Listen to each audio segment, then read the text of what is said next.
Olá, o Brasil tem uma grande ferida que não cicatriza. Eu quero chamar a sua atenção para isso, olhando para os dias atuais, o quadro atual, as filas, nas lotéricas, nas agências de banco, Banco do Brasil, o Banco Caixa Econômica Federal.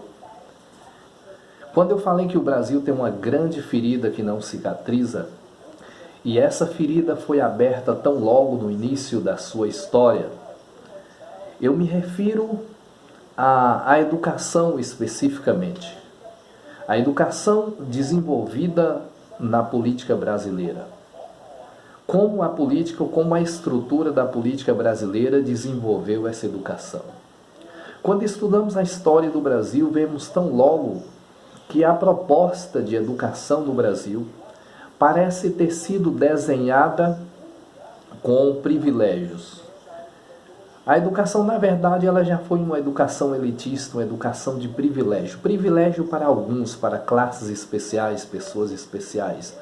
Uma classe de pessoas, vamos dizer assim. Uma grande parte da população parece que a proposta já foi muito clara. Estes não podem, não merecem e não devem estudar, não devem adquirir o conhecimento. É muito triste quando você vê esse desenho. Ou seja, também ao longo da história essa educação foi sendo desenhada de modo dois modelos de educação. Um modelo de educação para aqueles que seriam a massa trabalhadora operária só para servir e que não teria direito em desenvolver o seu intelecto, em buscar mobilidade social, seu crescimento profissional, filosófico, enfim. E uma grande parte, uma pequena parte, que seria a parte que iria dominar os demais. A política brasileira sempre ela foi inundada em corrupção. A política dos negócios, a política da malandragem, do negócio, dos favores, a política da troca de favores espúrios, os interesses de alguns grupos da sociedade.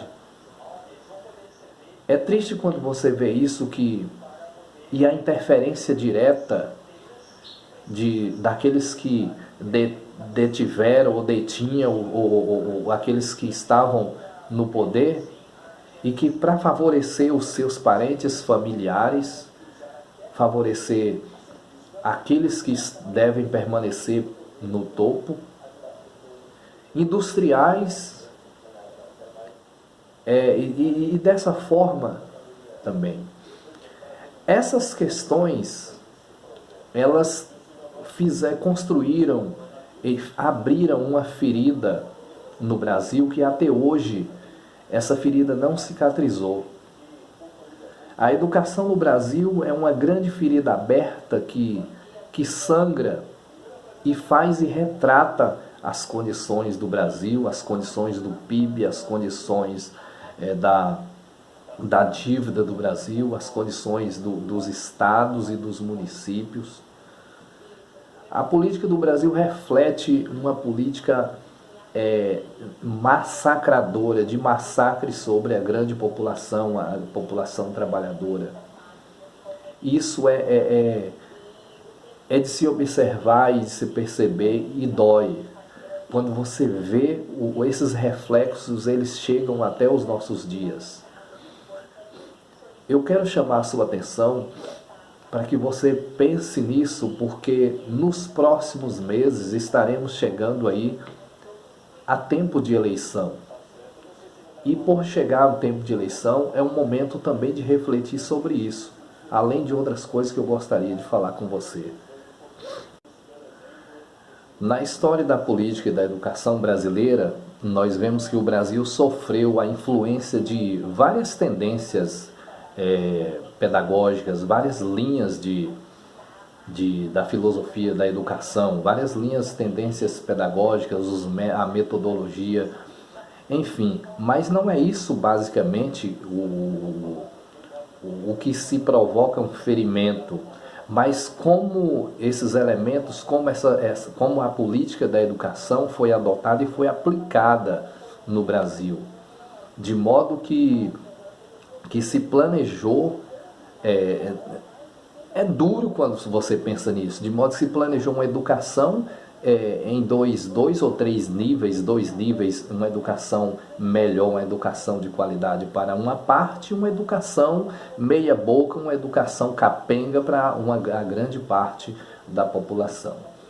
Então isso reflete nos dias de hoje no quadro que o Brasil se encontra. A política, ela é responsável por isso. Os políticos brasileiros, eles são responsáveis por isso. Porque quando se fala na palavra política, a palavra política na sua origem, ela quer dizer que é o governo do bem público para o bem do povo. Então é governar o bem público para o bem do povo. Mas nós vemos exatamente o contrário. Não se governa o bem público para o bem comum, o bem do povo. Se governa o bem público para o interesse de uma minoria, um interesse de grupos, um interesse partidário, esse tipo de coisa ruim, que desgraça o Brasil, que coloca o Brasil numa classificação aquém do que merece, uma classificação horrível. E principalmente quando se trata da educação. As colocações do Brasil são horríveis perante o mundo, e o Brasil chega a perder para países que comparando tecnológica, industrialmente e em outros aspectos da economia, o Brasil é superior, e o Brasil chega a perder em nível de educação para esses países. Então, o que eu quero dizer, quando essa ferida foi aberta, essa ferida abriu outros sangramentos, porque da educação aí veio a falta de uma educação de qualidade para o povo brasileiro, fez com que também o sistema de saúde fique sobrecarregado, o sistema de saúde fique fracassado, não há investimento, não há uma saúde de qualidade, uma saúde que o povo merece. O SUS é um instrumento sobrecarregado. A saúde pública no Brasil, quem depende, a grande maioria, que menos favorecida, que depende do SUS, sofre muito, sofre muito quando busca essa saúde. A educação é a base de um povo, é a base de uma sociedade. A educação é a estrutura do edifício do conhecimento, do edifício que eleva o cidadão, do edifício que de onde sai, de onde é construída as demais áreas do conhecimento, da vida profissional, a ramificação da vida social, ela parte da educação. A educação promove a mobilidade social, o desenvolvimento, o intelecto, as capacidades, a inteligência é múltipla. Então, a educação amplia esse horizonte. Uma vez que a inteligência é múltipla, a educação faz com que o indivíduo cresça e desenvolva ao máximo as suas habilidades e as suas capacidades. E quando essa educação é travada, essa ferida foi aberta, essa ferida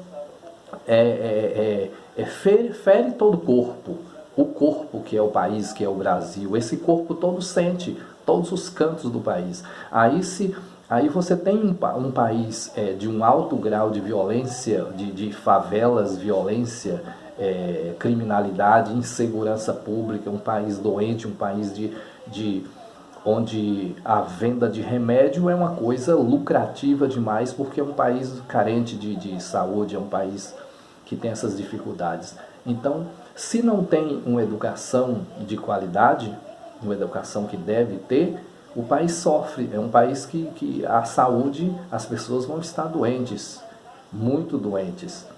Porque, além disso, não que a educação sozinha vai salvar o país, mas a educação é um grande elemento que vai proporcionar um desenvolvimento, um crescimento e a evolução das gerações.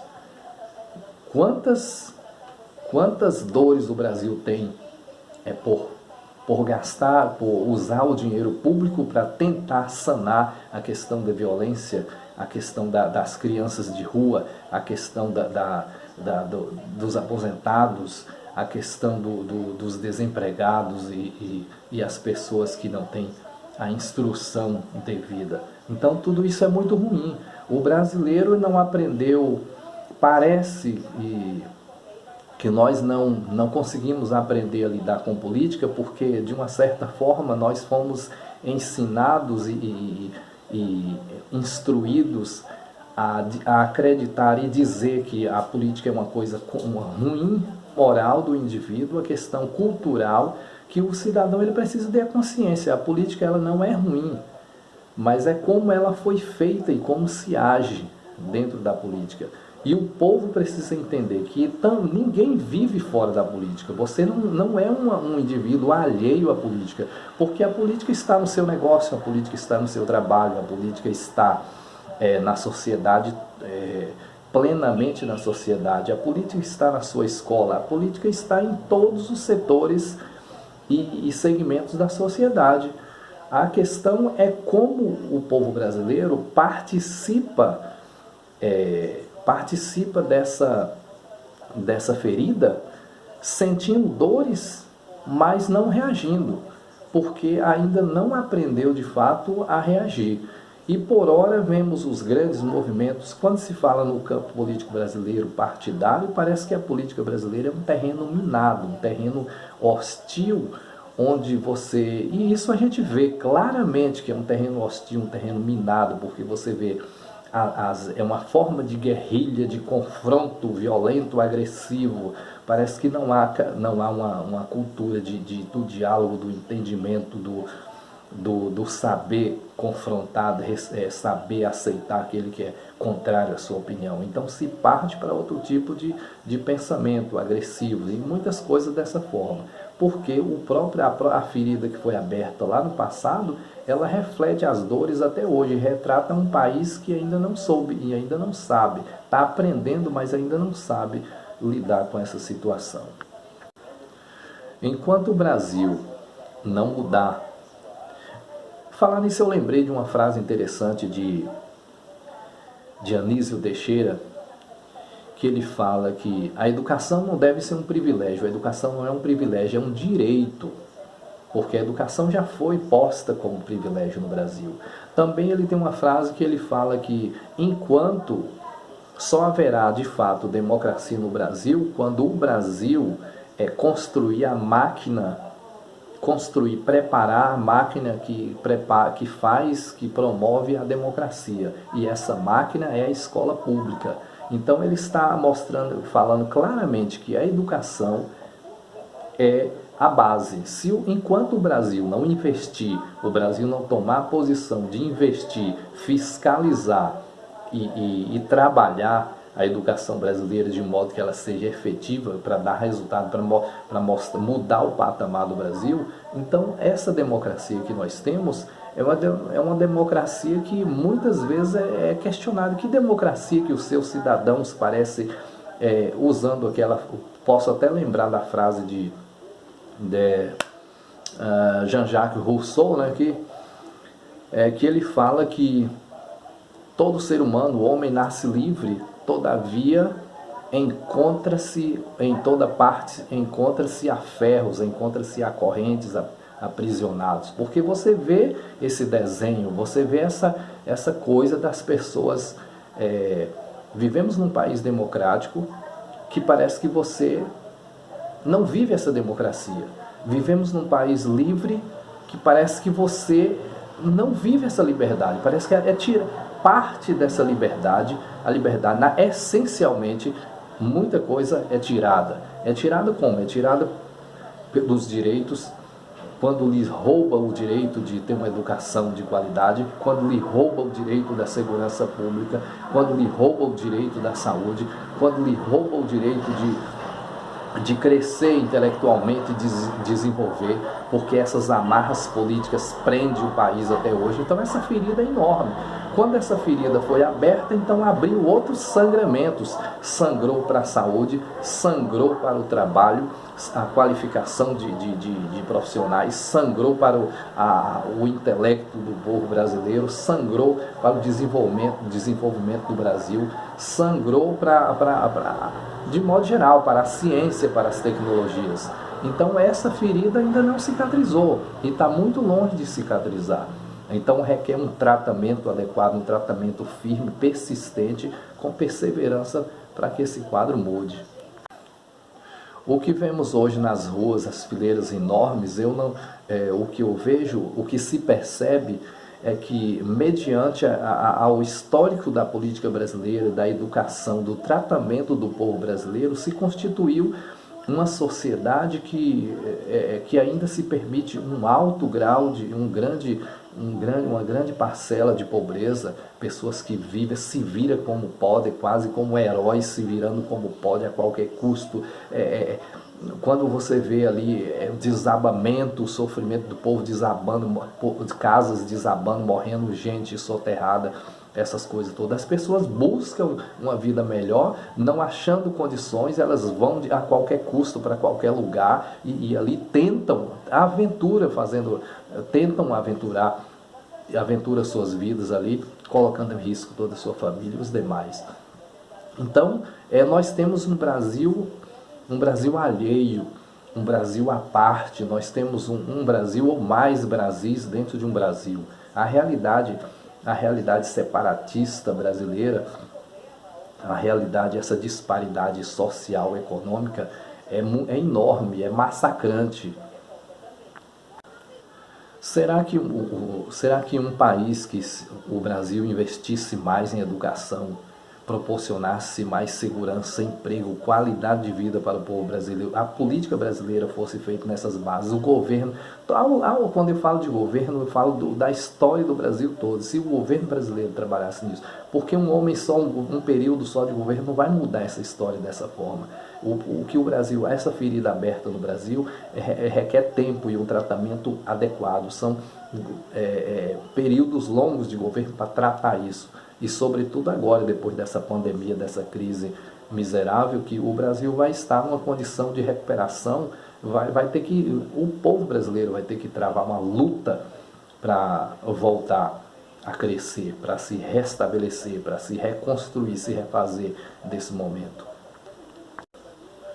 Um país que trata bem a educação, certamente que trata muito bem a educação, ele certamente tem a grande chance de ser um país com melhor avanço social, melhor estrutura social, melhor economia, melhor condições de vida, melhor condições de emprego, condições social e o intelecto, melhor condições na ciência, na educação. Então, com isso, quando se promove uma mobilidade social, um desenvolvimento das sociedades, das gerações, se promove também a diminuição da pobreza, a diminuição das favelas, a diminuição, não que isso vá acabar com a pobreza, não, pobre não vai acabar pobre no mundo, nem os setores da sociedade menos favorecidos, mas isso pode diminuir muito no país.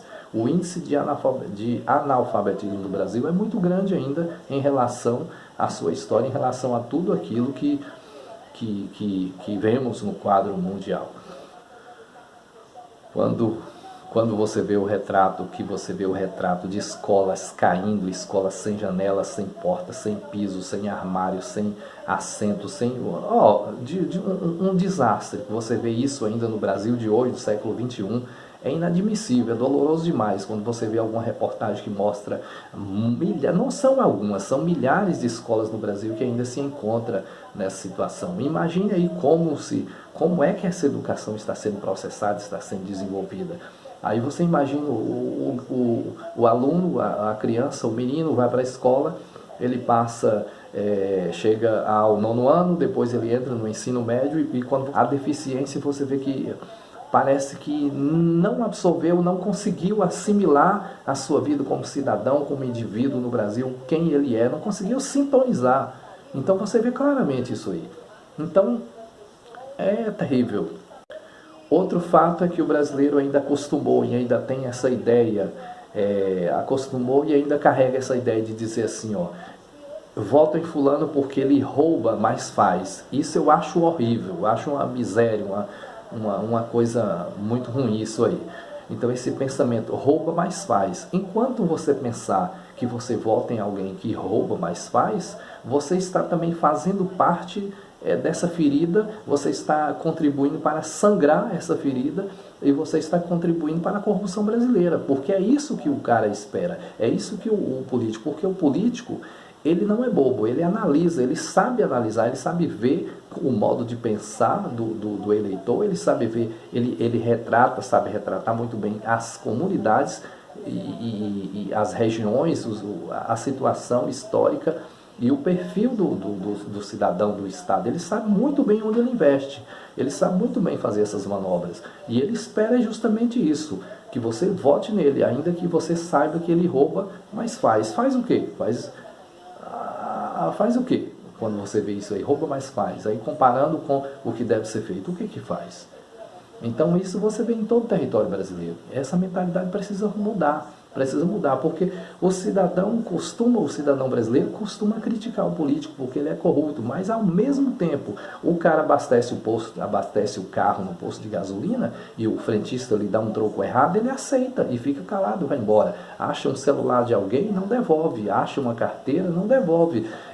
Vai no mercado, compra, a moça passa um troco errado, a pessoa fica. Então isso é o quê? Isso não é significante, não tem importância. O cara que é contratado para fazer um serviço decente, ele faz um serviço mentiroso, ele faz um serviço mal feito, um serviço de um procedimento ruim. E isso também é corrupção. Isso é uma corrupção muito ruim. É uma corrupção, é uma coisa que não faz a diferença que o político, as proporções por ele ser político, estar na política, no governo, na posição de político, as proporções da sua corrupção, ela é grande e ressalta aos olhos de todo mundo. Então essa é a diferença, mas essas pequenas corrupções são elas que cooperam para a grande bomba, para a grande e desastrosa corrupção nacional. E por último, para encerrar, um outro elemento que eu gostaria de comentar. As escrituras sagradas, tem uma passagem nos Salmos que diz que feliz ou bem-aventurada é a nação cujo Deus é o Senhor. Então, esta é uma questão que se deve ser pensada. As escrituras, a Bíblia como palavra de Deus, ela sempre foi efetiva e eficaz. E tudo aquilo, todas as profecias, tudo aquilo que a palavra falou e fala, tem se cumprido. As pessoas se ferem por não entenderem da Bíblia, às vezes por não aceitarem, porque a Bíblia é enfática quanto à desonestidade.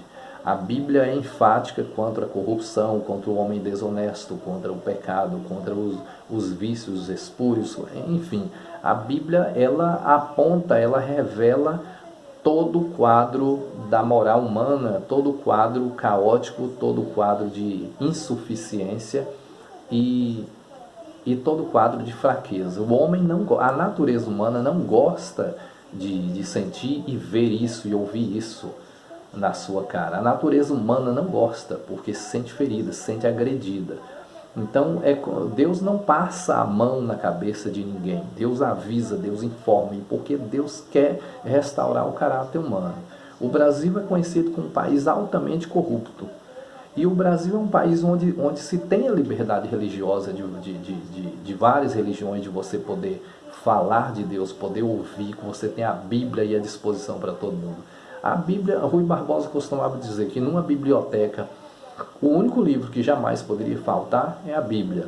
A Bíblia é o livro mais editado e mais lido no mundo, e é um livro da bênção de Deus para a humanidade.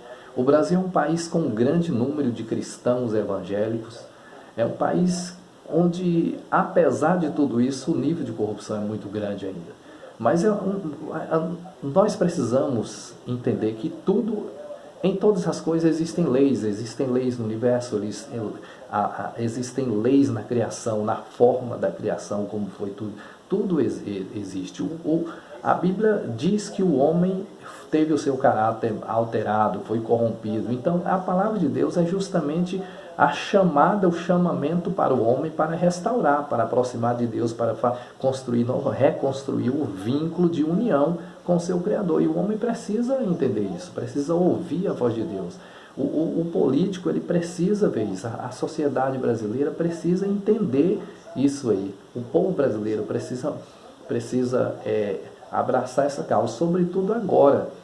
Porque nada que aconteça na nossa vida e na sociedade que não tenha o conhecimento de Deus.